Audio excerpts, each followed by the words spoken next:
د شهید سوي ملي اتل ګیلمن وزیر وروستی ارمان څه و او د ګیلمن وزیر د قضیې تر شا څوک و؟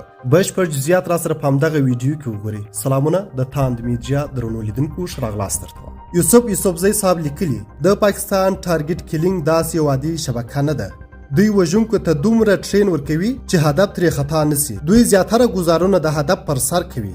ګیلمن وزیر ته ښه یو ټرین سوی ټیم ورغلی چې د چاکوګانو په ګزارونو باندې په 2 دقیقو کې د سر هماغه مهم ځای هدف ګرځولی، هغه ځای چې انسان کوما ته رسوي او یا یې اعصاب له لاس ورکوي او یا هم له منځه ځي. د داسې انقلابي ځوانانو د وژلو اسانه لار همدا ده چې خپلمنځي شخړې ته ور برابر کړي او داسې ووژني چې قضیه بالکل شخصي وښیي. د پوهنتون استاد ارمان لوني هم پر سر لګېدلی. عارف وزیر چې کله د جمهوریت له ارګ ولاړی پر سر ویشتل شوی و او دا دغه انقلابي ځوان هم پر سر د چاکو او یا نورو وسیلو په ګزارونو لومړی ژور ټپي سو. موږ ټول افغانان د خپل غیرتونو قرضدار پرېښودلو او له دنیا یې سترګې پټې کړې. سخت د افسوس او ژور غم شیبې دي چې تېروي. دښمن هماغه دی، صرف یې پلانونه وروسته تطبیق کیږي. موږ وایو چې ګل خان ولې د داسې یو پلانونو برخه ګرځي. داسې کارونه د پنجاب د هیڅ ځوان او بدماش د مولا د واس کار نه دی. دا کارونه ټول ګل خان بهادر بهایی ورته کوي. ګیلمن ځکه ګیلمن ولاړی چې افغانستان حتی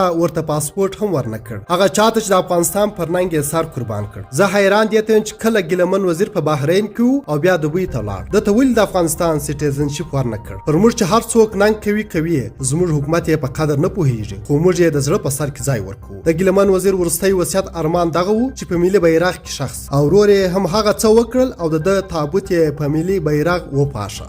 ډېر مننه چې ویډیو مو را سره تر پایه وکتل. د تازه خبرونو لپاره تاند میډیا تعقیب کړئ. تر بیا او بلې ویډیو د الله په امان.